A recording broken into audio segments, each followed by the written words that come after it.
So this interview is going to be for this magazine.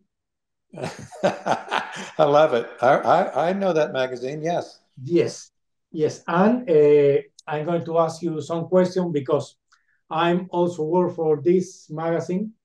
Oh, wow. Okay. Deep Purple. Yeah. Okay. Yeah. Yes, perfect. So, are you ready? I've been waiting all day. Yes. Perfect, Phil. Perfect. Yes. So, how are you? I'm doing well. Thank you. Thank you very much. We're kind of wrapping up the year here and looking forward to going into our 50th anniversary year next year. So yeah, we've got a lot to look forward to next year. That's for sure. Yes, this is the reason why we are here because next year Kansas will celebrate their 50th anniversary. And for this Yes. reason, Inside Out Music will release another fork in the road. So, but please Yeah. tell me briefly, what can we find in this new CD? Well, it was a project, Tony, that Inside Out approached me about. That with the 50th anniversary coming, they wanted to do this project for us. They wanted to select the songs, put the whole thing together, the package and everything to celebrate the 50th anniversary, which we were just so impressed. We've never had anybody offer, other than just making a record with a few songs on it. I mean, they really did a great job, and in fact, we let them choose the songs with the caveat that if there were songs on there that we didn't want, we could take them off and replace them with other songs. But we're very happy with the selection. I mean, it doesn't cover everything that we did because Universal wouldn't let um, Inside Out use the Universal songs. They could only use Sony, so that leaves out Steve Morse and a number of people that we've had over the years in the band. So we were kind of disappointed in that, but it's turned out great, and we're very happy that to be a part of that. We're very thankful to be. That was very nice of them to do. Yes, is that the reason why there were two versions, one from USA and the other from the European territory? That is exactly the reason, and please put that in your article, because fans are going to go, well, where's the rest of the stuff? And it's because Universal would not license those Kansas songs to Inside Out for their recording. So we got all the Sony stuff, but the Universal stuff they kept to themselves. So disappointing. Yes, it's a little disappointed, as you say, but the CD is still an Yep, extraordinary CD, three CDs. it is what it is. You are correct. But did they ask you about the songs that they would like to set in the selection or not? But no, they put a list together. Mhm. If that's what you're asking, they put their initial list together and sent to us to look at to approve. And about 99% of the songs we approved. There was one or two that didn't work for us. So they went back and we suggested other songs to fit that space. And they put those songs in there. And so we were very happy, very happy with the selection of the songs. Now we know not everybody's going to be happy. There'll be people that, why didn't you put this in? And why didn't you put that in? And well, it's 50 years of Kansas music. That's a lot of music, and it's so everybody I thought did a very good job. Now I'm going to tell you a little story. Even when I am here from Spain now, I was born Yes. in Cuba, the Caribbean island Wow. in Cuba. And there in Cuba, Kansas is a band that all the rockers knows very well.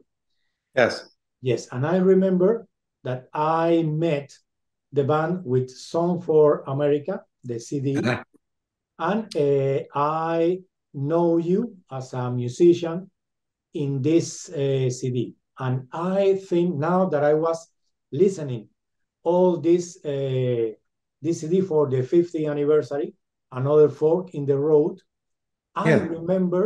remember that, for example, in the Song for America CD, your drum skills were really high, and all the songs since down the road and Yeah. finishing with in Commodore, him to the Atman. Yes. So, and I would like Phil to remind this song in Commodore, him to the Atman, because to all the people who listen this suite, is like a suite, it has a special meaning, and part of this is your drum solo. And tell Well, me, thank you. in Thank you. general term, what does this CD, Song for America, means to you? Well, that's a very good question, Tony. That's a very good question. What song from America? It was probably the first song that Carrie wrote, that Carrie Livgren wrote, that really came into a world of its own. I mean, he had written other progressive type songs on the first album, but there was nothing like Song for America. And to this day, there's never been another song that he wrote that's like Song for America. And not that there's not other great songs that he wrote or that we performed, but that song, it was, I think what it was for us so much also is it was so challenging for us to learn. Mm. It's a long song, and it was very difficult to record because that was back in the day when you turn on the tape machine and you record the song. Well, I had to put a drum solo in there. So you have to get all the lyrics right and everybody's parts right. And then I play this drum solo and it has to be right. So there was a lot of pressure to make that recording what it is, and we're very proud of it. And all the guys in the band did a great job. But it's one of Carrie's probably top three to maybe four songs that he's ever written, is Song for America. So that's what it means to me. It means a really special time for the band. But we were also very young at that time. And so it isn't like we had a lot of albums under our belt or we've recorded a lot of albums. We were just learning the art of recording. And so you look back at that and you can hear some of us struggling and trying to make sure we get it right and play it right and sing it right. And everybody just did a great job. It was very proud of that song, very proud. And there is another moment in the recording when the drums really shine. And Yeah. to me, is Song for America, the song, when this opening, when you beat the drum and is in opposition with the bass line. So Uh-huh. it was really beautiful. Tell me, who has the idea to make the introduction to Song for America? Well, I think it was a group um, approach on just about everything because I remember Carrie bringing the song into rehearsals and it has a lot of different time signatures. It has a lot of different things. And I asked him, and he was talking to people about their parts and, want you to play this way and the bass line over here and, the lyrics. And he turned to me and he said, Phil, you put in there whatever you hear. Hmm. And I go, what? And he goes, just put in there. I go, well, this is complicated stuff. He goes, well, I have a couple suggestions, but he pretty much left the song up to me. In fact, Steve Walsh gave me some ideas for the drums and stuff. So it was kind of a group assembly, you might say. Everybody kind of made comments to everybody else's parts, and it was really a group effort to make that song work. But Carrie wrote it, and that's an amazing song that he wrote. When I listen songs like the songs that I mentioned previously, Song for America, in Commodore, that is not in the CD, but I found the original Song for America and listen again. Yeah. And another songs that are closer. When I say closer, it's maybe only 35 years old, like How My Soul Cries Out for You, Oh yeah. Death of Mother Nature Suite, and Oh yeah. Morse. When I listen Mm-hmm. to these songs, I want to ask you, can we consider you are a drummer more focused on your hand than on your feet? Well, Tony, I've never really separated the two. I've never separated the hands and the feet. To me, it's all one part of drumming. The head sitting on top has got to figure out how the hands are going to work with the feet and how the feet are going to work with the hands. So I would say that to me, um, it's all joined together. The hands, the feet, the head, everything, the heart, the soul. It's all part of playing drums. To me, anyway, it might be different. I want to say something to you though, real quick, okay? Yes. Now you held up that Hush magazine. Is that Deep Purple's magazine or what is that? Yes, Hash magazine is Yes. a magazine from the Spanish Deep Purple fan club, but it published twice a year, and Uh, it's 100 pages, but it's Deep Purple and the family, relative, friends, uh-huh. whatever related to Deep Purple. For example, in this issue, there are articles about Nazareth, episode 6, Steve Bay. So, Ian Pace is my biggest inspiration as a drummer. He has inspired me more from the beginning to today. I mean, I listened to him back in the 70s when Hush first came out. I thought, who in the heck is that drummer? And so I would buy the records and eventually I got to go see them live.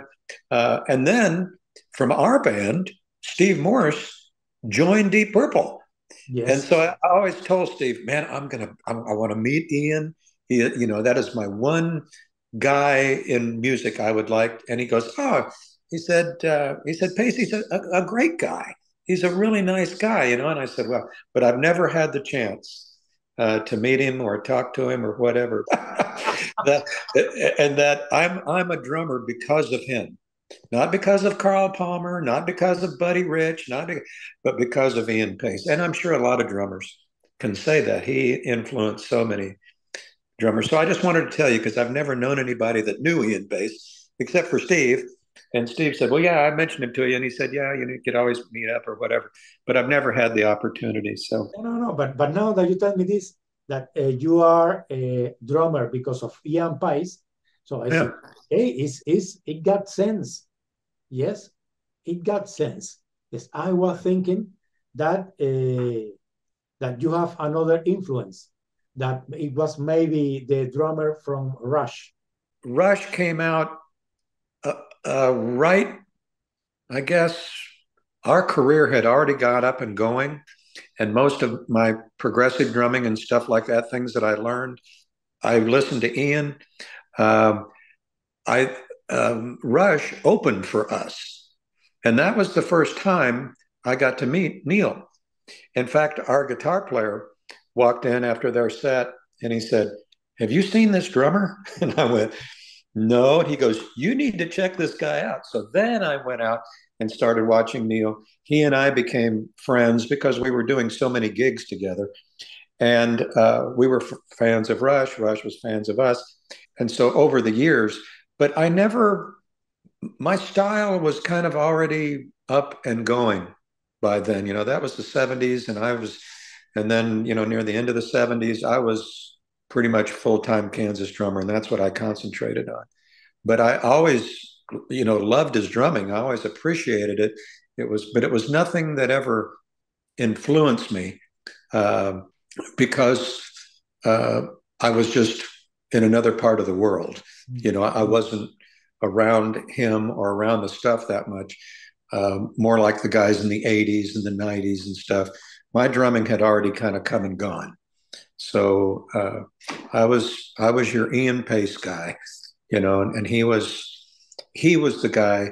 And I also like Bill Bruford. Bill Bruford was an influence also, but I never quite made it to Neil. I never quite got there. So But I did meet him. We did hang out. He was a good guy. We had swapped a lot of stories, and I was very sad when he passed away. Why do you think my drumming resembles Neil's, or No, I, no, no, no. But I now that you say Ian Paice, I remember, for example, Rat Bat Blue, the introduction, and then you mhm. fit in this way, or maybe Bird, the introduction, maybe Oh, fit, your style fit in this kind of yeah. song. Yeah, I think every drummer in the world heard the beginning of Burn, and then come to find out he did play two bass drums, because at the time I thought he had one bass drum. Mm. And I thought, how in the heck can he play that? So I tried to learn Burn with one bass drum. Impossible.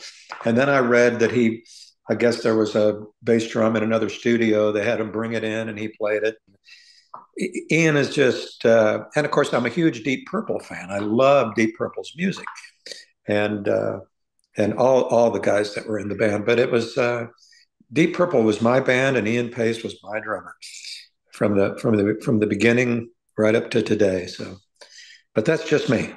Yes, but Phil, to finish this part, it is Mhm. true that you play with Rush one day, one week, or something. It was at a charity tennis tournament. Okay. Yeah. And it was a charity tennis tournament I was putting on, raising money for kids with cancer. And I invited a bunch of rock musicians that I knew and tennis players and stuff. And I invited Getty and Alex, because, Neil didn't play tennis, but I invited them and they came to the tennis tournament.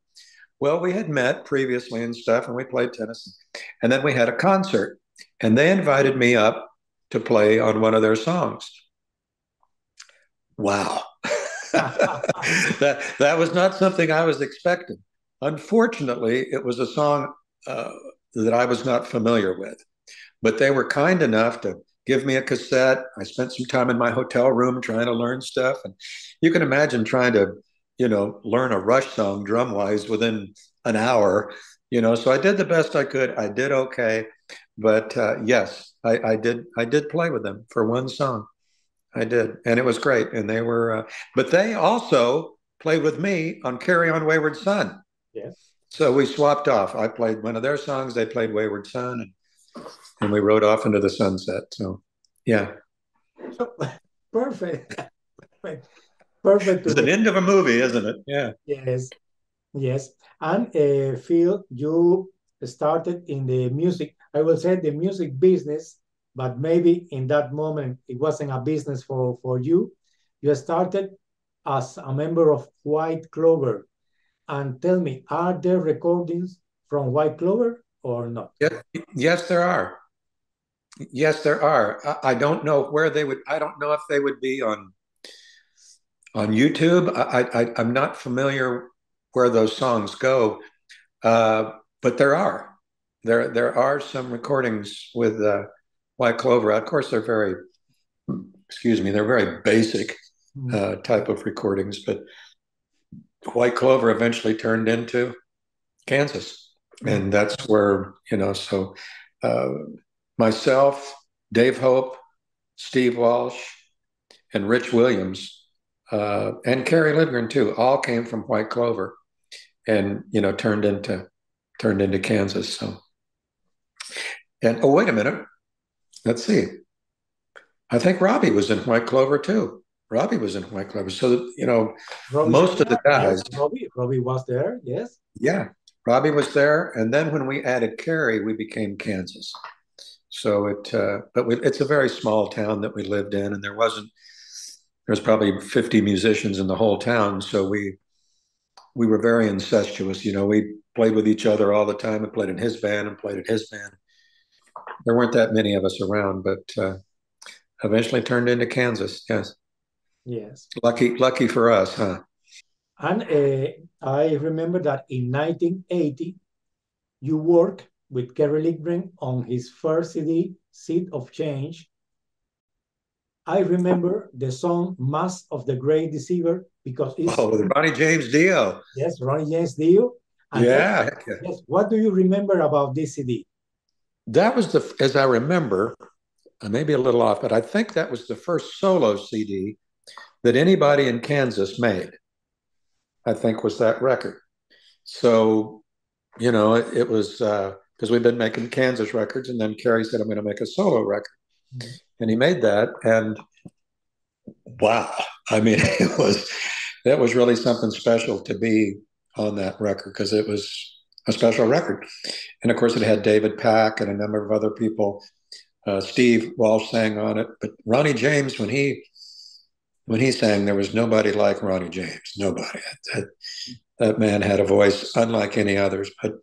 But yeah, I was very, very happy to be a part of that record. Yes. And and Mask of the Great Deceiver was one of the songs that Kansas ended up playing live. We played that song live with Steve singing the song, Steve Walsh, and so it's a special song, very much so.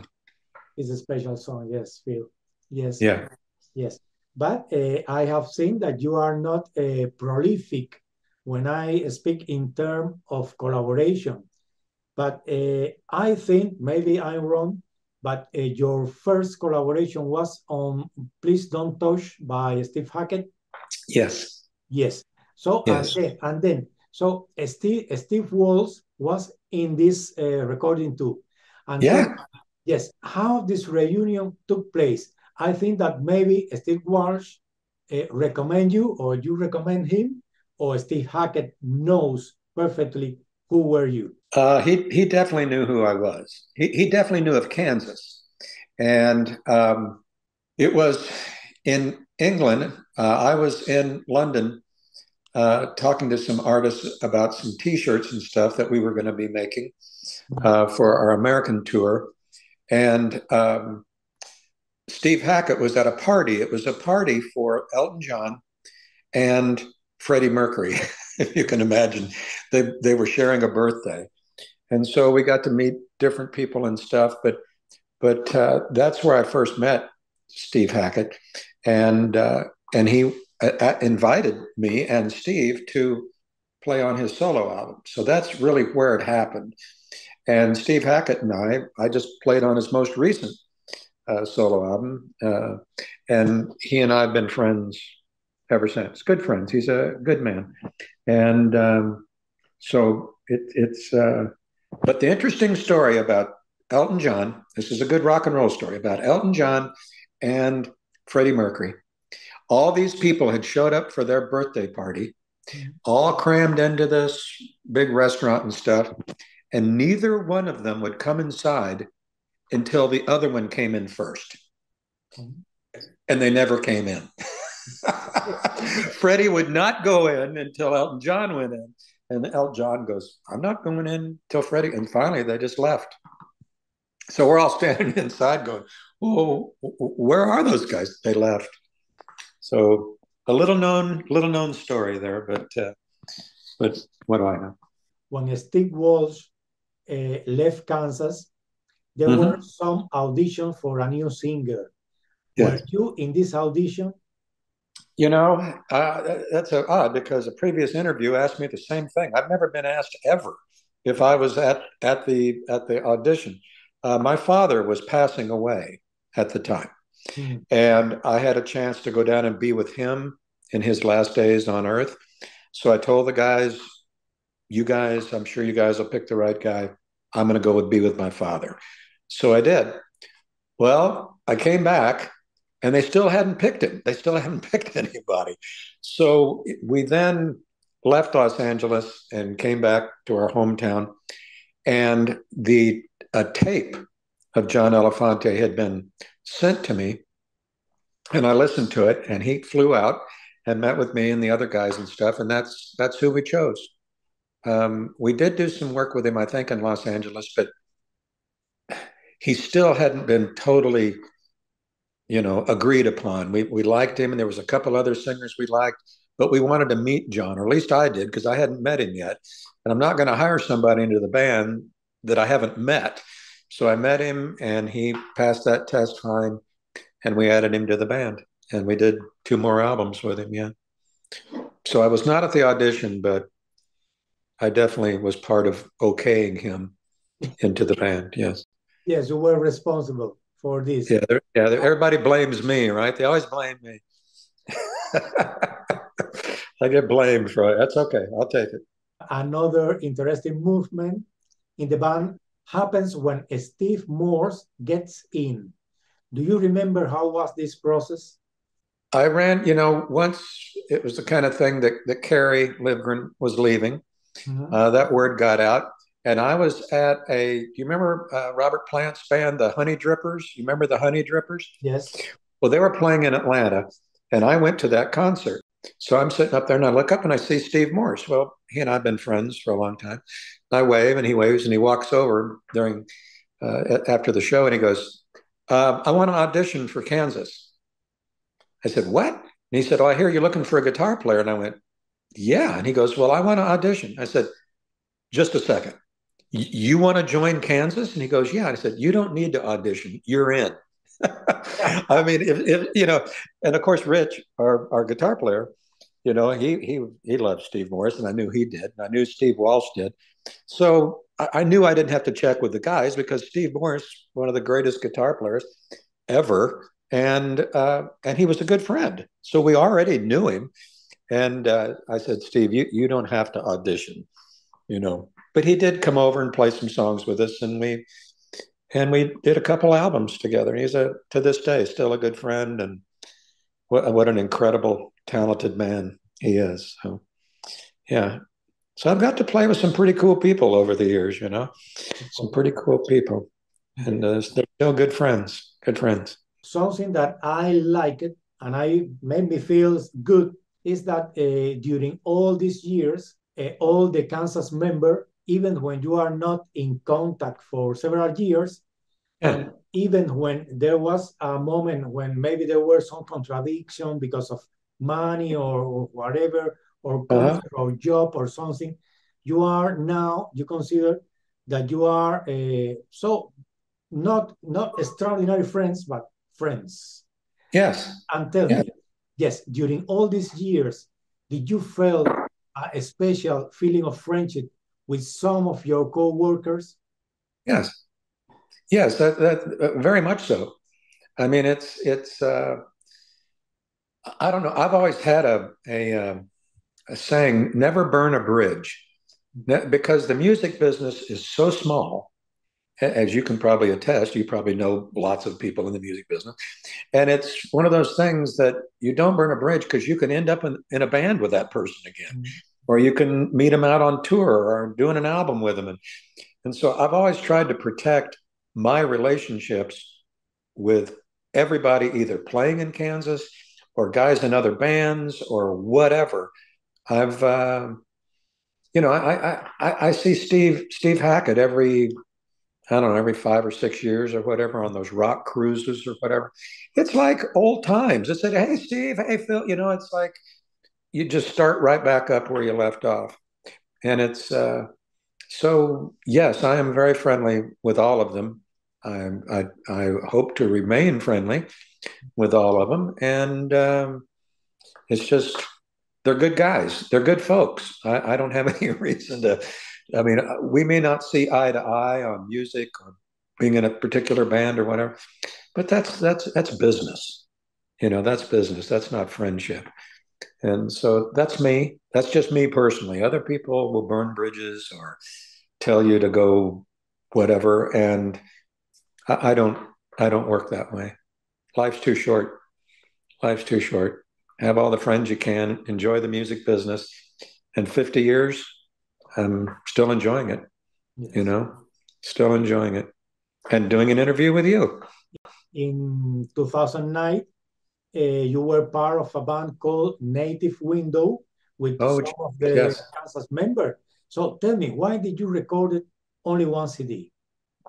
That's all we had time for, Tony. That's all we had time for. We had some songs we wanted to record. Steve wasn't interested in working with us. He had other stuff to do. So it was kind of a break in Kansas right there. So me and Billy and Ragsdale and Richard got together and recorded the album, and we had a blast doing it. It came out for about 2 minutes and went on sale, and we got back in Kansas and went on from there. So that's how it worked. But we really enjoyed it, and sometimes you just have to do things to get it out of your system, and the four of us did. We had stuff we wanted to do. Steve was doing this over here, so we did that, and we knew it wasn't going to be our career was not going to continue with Native Window, but we wanted to do it, and we were proud of it. Yes. So, Phil, some minutes ago, you mentioned your father. Your Yes. father was an Air Force member. Yes, he was. Yes, in 1984, you organized the USO tour across the American military bases. Yes. First Airborne Rock and Roll Division. And yes. Tell me, did you do it because of your father was a member of the Air Force, or it was another decisions? Wow, that's catching me off guard there, Tony. Way to go. Good question. I've never been asked about the USO stuff that I did. Well, I think, being part of an Air Force family, being part of a military family, and living on air bases all over the world, I always, felt like, we never got any good entertainment. We never got to see anything. You're just living in the Philippines. Who's going to come to the Philippines, So it's the kind of thing, and I lived in Japan and Washington, D.C., and eventually in Kansas is where my dad retired. So in doing the USO thing, I told the USO, which is an organization that sends entertainers out to entertain the troops, all the Army guys or Air Force guys or Navy guys, whatever. And to answer your question, I think it was partially because being from a military family, I knew how starved those people are. Being stationed in those being out on aircraft carriers, and you don't get any entertainment. You don't get to really see anything. It's a very lonely existence. So I put a band together with me and some of the Kansas guys, some of the Doobie Brothers, some of the guys from Cheap Trick, some of the guys from Pablo Cruz. I mean, Stephen Stills, all kinds of. We had a hell of a band, and we went out and entertained. And it was to this day, when I run into Cheap Trick, all they want to talk to me about is doing some more USO stuff. Or I run into the Doobie Brothers, when are we doing some more USO stuff? So I ended up doing six of those tours all over the world and in very remote places. So yes, I am guilty of doing that. It's all my fault. They blame me. It's Phil's fault. So that's very nice that you asked me about that, because it's something I'm very proud of, but I didn't do it for any glory or anything or any money. It was a good thing to do, so we did it. All the guys did. Yes. No. And tell me, Phil, something that really lies me is that many old and famous bands are living from the past. However, Kansas is still producing new songs. Yes. Tell me, does the band have songs for the next CD or not yet? No, we want to do. I mean, having Inside Out for a label is one of the best things that's ever happened to Kansas, because they are so supportive, and it's just something. Thomas Weber has been just such a integral part in helping the band to record and to get the albums out there and to take the time for us to rehearse and write new stuff. And what was weird, Tony, is that the first album we did with them, the Prelude Implicit, it was a band of guys. We've never made an album together, so we didn't know what it was going to sound like. We didn't know how we were going to do it. So we went into the studio and we just started recording, and we made a really good record, and we were very proud of it. And then for The Absence of Presence, once that was kicking in around COVID and stuff, so it was a very odd time to be, but we're very proud of that album. So, but being able to write the songs and produce them and stuff is fine, but you got to have a label. You have to have a label behind you that guarantees that music is going to get out there. And they've done a great job. And now to do this for the 50th anniversary, I mean, Inside Out is one of the most fortunate things to ever happen to Kansas, and Richard and I both feel that way.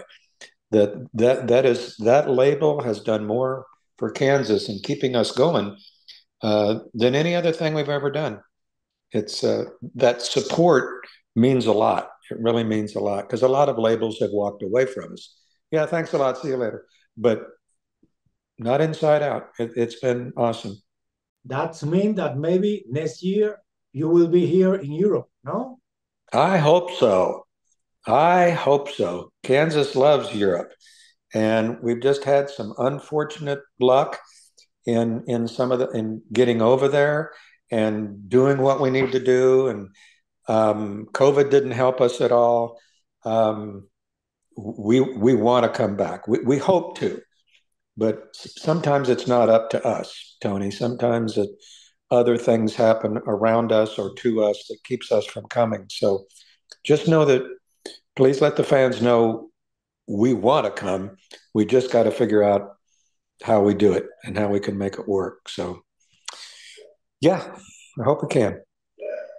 In my personal case, I Yes. not only think that you will come, I am thinking that you are strong enough to celebrate the Kansas 60s. Well, let me ask you something between you and me. How old are you? 61. 61. Yes. How old do you think I am? 70, 71, 70, 72. 72. I'm 10 years older than you, dude. But we're still hanging in there, right? We're still here. Yeah. So that's good. But now I'm going to confess you something. Okay. That another drummer, Mark Sonder, Yeah. told me that you helped him a lot with some singers when the new band he was forming. At that Yes. he have you as a role model because you know how to play drums without getting tired. Well, it's not getting any easier. Let's put it that way. No, Mark's a good friend, a hell of a drummer, really great. And I hope his new thing works out. I know he works hard and yes, but we're friends and have been friends for quite a while. Yes. Basically, that was our interview. Thank you Okay. very much for your time. Good. Well, thank you. Thank you. It was a very good interview. It was very good. And I got different questions for once. And Have a good weekend, Phil. yes, Tony, I wish you all the best. And maybe someday we can meet. That'd be Yes, nice. That'd I be good. I will love it. All right. Take care of yourself and good luck. Bye bye. Bye bye. See ya.